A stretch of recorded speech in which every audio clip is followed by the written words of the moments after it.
en tant que frère d'Haïti, participe à ces efforts pour restaurer son environnement et diminuer les impacts des désastres naturels. C'est justement la raison d'être de ce projet-là qui voudrait augmenter la couverture forestière d'Haïti en reboisant 10 000 hectares. Monsieur, mesdames, c'est notre fraternelle contribution aux objectifs de la caravane du changement. Aussi, c'est le lieu pour moi de remercier nos 2 experts de la Commission nationale forestière du Mexique. Comme on vient de nous dire, il s'agit de M. Jean-Paul Delgado et de M. Omar Pérez, ici avec nous pour nous transmettre leur savoir et leur savoir-faire. Distingués invités, face à ce constat préoccupant, il y a urgence, une urgence que nous voulons affronter ensemble avec les autorités et la société haïtienne. D'ailleurs, il convient de rappeler que la lutte contre le dérèglement climatique constitue un défi écologique de taille pour les Nations Unies et les pays membres des Nations Unies, illustré notamment à travers les objectifs mondiaux de l'agenda 2030. Les structures durables des villes et des communautés, la prise de mesures contre les changements climatiques, la protection de notre écosystème et l'efficacité des partenariats sont, en outre, ces actions nécessaires que nous devons cultiver pour, attention, pour respecter cet agenda et garantir la vie et la prospérité humaine. Pour ce qui est de partenariat, cet objectif retient aussi mon attention parce qu'il fait appel à la collaboration et à la coopération.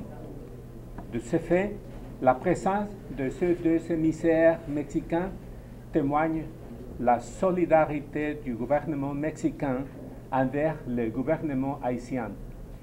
Et comme je viens de vous dire aussi, de la société mexicaine à la société haïtienne. Pour conclure, j'adresse mes remerciements aux cadres et techniciens du ministère de l'Environnement qui nous aident dans la réalisation de ce projet de reboisement. Et après son achèvement, je compte sur eux pour assurer la diffusion de leurs acquis et la durabilité des résultats. Il m'est cher donc un grand honneur de vous recevoir dans le cadre de la coopération intergouvernementale et bilatérale entre Haïti et le Mexique à un atelier de travail sur le projet de réforestation de 10 000 hectares qui sera financé par le gouvernement mexicain à travers le fonds du Yucatan.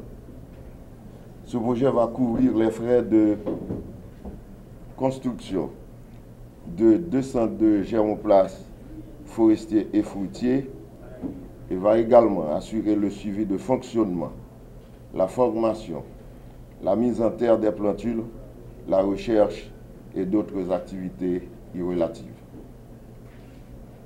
Je voudrais rappeler, lors de l'inauguration du cours de la formation théorico-pratique sur la sécurité hydrique, plus particulièrement autour du thème amélioration de la productivité des sols et de la protection des eaux superficielles et de la nappe phréatique par le biais de la vermiculture et vermicompostage, qui a eu lieu en avril dernier au ministère de l'Environnement par l'entremise, je m'excuse, d'experts mexicains de l'IMTA. J'ai annoncé le démarrage du projet de réforestation de 10 000 hectares. Et c'est en ce sens d'ailleurs que cette délégation d'experts mexicains de la Commission nationale de reforestation CONAFOR est sur notre territoire en Haïti. Pour un premier travail de prospection qui consiste à mener un diagnostic des aires protégées, c'est-à-dire des aires qui méritent d'être réhabilitées ou reboisées. Ces experts seront accompagnés de cadres techniques et directeurs du ministère de l'Environnement pour pouvoir visiter les départements suivants: les Nippes, l'Artibonite et le Centre, en vue de proposer un guide pour la reforestation proprement dit et de partager leur expérience dans le domaine. La présence de l'ambassadeur du Mexique en Haïti et les experts de la Commission nationale de la reforestation CONAFOR ici présents témoignent pour le moins la volonté manifeste du gouvernement mexicain à appuyer techniquement et financièrement la République d'Haïti, la vision du président de la République, son Excellence M. Jovenel Moïse, en matière de reforestation à travers la mise en place des 14 centres germoplastes forestiers et fruitiers et le suivi fonctionnel et opérationnel pour la pérennisation de ces investissements. Suivant les procédés dictés par l'ambassade du Mexique en Haïti et après différentes rencontres de consultation, des démarches ont été déjà entreprises avec l'assistance du ministère des Finances via le ministère des Affaires étrangères d'Haïti pour la mise à disposition des fonds pour le financement du dit projet.